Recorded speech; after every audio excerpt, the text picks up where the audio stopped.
आइए।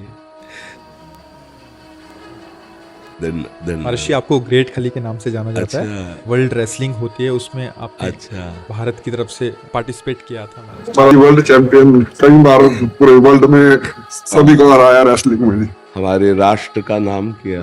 हाँ हाँ, बहुत सुंदर। आप स्वस्थ हैं? हाँ ठीक है महाराज। हाँ।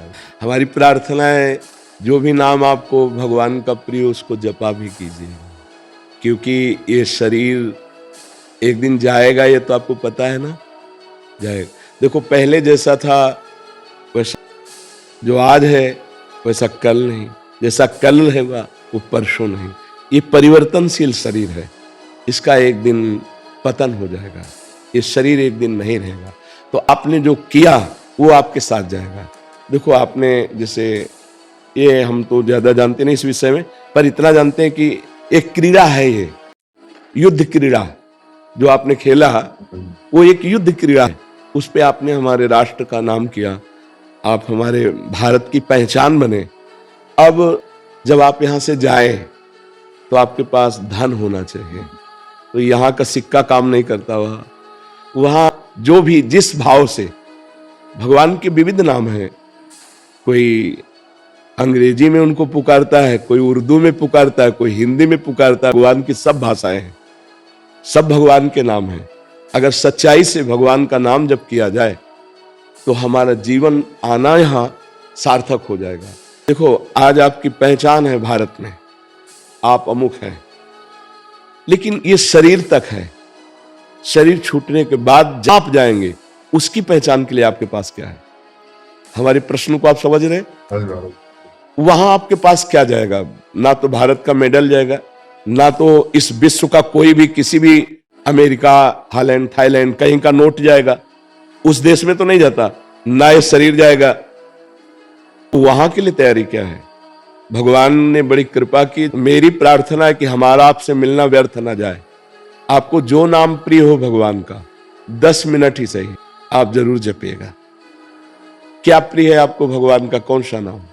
महाराज जी मेरे को पहले मैं मानता से मतलब ना, जैसे भोलेनाथ को मानते थे महाराज। वो एक जैसे बोलते ना कि मंदिर होता गांव का, क्या बोलते हैं उसको, प्राचीन मंदिर में, शिवालय, शिवालय मंदिर जी। सो उसके बाद बस जैसे सत्संग सुनते हैं बहुत ज्यादा, मतलब इतने संत है, सत्संग में बहुत सुनता हूँ शुरू से। अच्छा, सत्संग बहुत काफी सुनता रहता हूँ मैं। अच्छा, ये तो बहुत अच्छी बात है। लेकिन जब उनके हरकतें देखते हैं थोड़े दिन तक, फिर लगता है मन टूट जाता है। फिर मैं सोचा यार मतलब कि भाई सत्संग सुनो, लेकिन जो मेरे को अच्छा लगता है वो करूँ। हाँ, नहीं, एक यहाँ मैं एक बात आपसे प्रार्थना करना चाहता हूँ कि आप मिठाई पसंद करते हैं कि मिठाई वाले को पसंद करते हैं? मिठाई को। तो फिर मिठाई वाले से क्या लेना देना? मेरी बात समझ रहे ना भाई? आपने सत्संग सुना, फिर इसके बाद उनकी हरकतें देखी, तो हमें मिठाई वाले से क्या मतलब? वो जो बोलेगा वो सत्य बोले, क्योंकि समाज में बोल रहा है।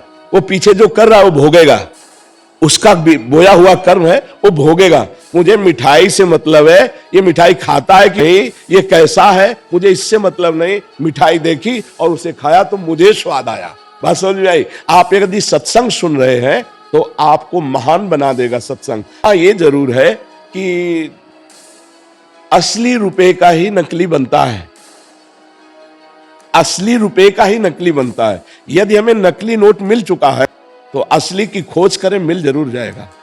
इस सृष्टि में ऐसा नहीं है कि नकली ही नकली। अगर नकली है तो 100% असली होगा, क्योंकि नकली बना ही असली से है। अगर असली ना होता तो उसका नकली निकलता ही नहीं। इसका मतलब असली है। तो यदि आप सुनते रहे तो कहीं ना कहीं, कभी ना कभी तो असली मिल ही जाएगा। और एक बार असली मिल गया तो हृदय का परिवर्तन पक्का समझ लीजिएगा, पक्का परिवर्तन। उसकी पहचान होती है कि उसके सानिध्य मात्र से आपके हृदय में हलचल पैदा हो जाएगी। केवल प्रवचन नहीं होता, उसका जीवन होता, उसमें पावर होता है। जैसे केवल आपकी बात नहीं, आपकी भुजाओं में पावर है, हमारी जबान में पावर होगी, हमारी अध्यात्म में पावर होगी। आपका परिवर्तन न कर दे तो उपदेश कैसा? कि अगर जीवन में सत्य है तो उस वचन का प्रभाव होगा, और सत्य नहीं है तो वचन का प्रभाव नहीं पड़ेगा। वचन का प्रभाव तभी पड़ेगा जब अन्य कोई लालसा नहीं, एक सत्य की लालसा है। तो आप क्या जपते हैं आप? मैं अभी तक तो कुछ नहीं जपता, मैं अभी तो नहीं, आज से आपको नियम लेना पड़ेगा। ठीक है। हमारे पास आए हैं नहीं, बिल्कुल मैं उसके एक्चुअली में उसकी खोज में था जी। कि भी मतलब क्यों जैसे बोलते ना कि भूत प्रेत ये बोलते देवी देवता, मैं सोचता यार मतलब कभी मेरे को एक बार दिखे तभी मानूंगा मैं। पंचभूतों से बना है ना ये, एक दो भूत देख के क्या करोगे, 5 भूतों से बना है ये, सुना है नहीं? पंचभूतों से रचित शरीर है, पर इन्हीं भूतों से मुक्त हो जाओ तो परमात्मा स्वरूप आप हो, जैसा वो प्रश्न कर रहा था। आप और परमात्मा में इतना अंतर नहीं है। से 1 चम्मच गंगा जल या 1 टैंकर गंगा जल या गंगा जल की धारा आप बोलोगे क्या? गंगा जल बोलोगे ना, तो जीव परमात्मा का अंश है ना, तो अंश का मतलब क्या हुआ? भगवत स्वरूप। अब इस शरीर में राग होने के कारण फंस गए। कोई भूत प्रेत कोई भी इधर उधर जो भागने की दृष्टि मत लाओ, एकमात्र परमात्मा के सिवा कुछ नहीं, वही नाटक कर रहा है, वही स्त्री बना हुआ है, वही पुरुष बना हुआ है, वही ये पंचभूत। 1-2 भूत इन्हें पंच महाभूत कहते हैं। पंच महाभूतों से रचित शरीर, सुना है आपने कि नहीं? ये शरीर पंच महाभूत है। छोटे मोटे भूत क्या कर लेंगे यार, छोटे मोटी शक्तियों की क्या? आप परमात्मा के अंश है जिनसे अनंत शक्तियों का विस्तार होता है, तो आपको किसी की बातों में नहीं आना। बिल्कुल महाराज यही सुना कि भी हम मतलब हमारे अंदर खुद भगवान है। हाँ पक्का। तो भगवान है तो जैसे बोलते हैं मंदिर क्यों जाऊं हाँ। मैं किसी के उधर क्यों जाऊं, अब आपको सिर्फ सत्संग सुनता हूँ। हाँ, आपको एक बात है, आपके अंदर सारी विद्या पहले भी विद्यमान थी, लेकिन ककारा पढ़ना पड़ा ना, मास्टर के पास जाना पड़ा ना, इसके बाद आप पीएचडी कर पाए। विद्या तो पहले भी थी। ऐसे ही भगवान हैं, जैसे बहुत समझदारी, दूध में घी है पूड़ी बना के दिखाओ,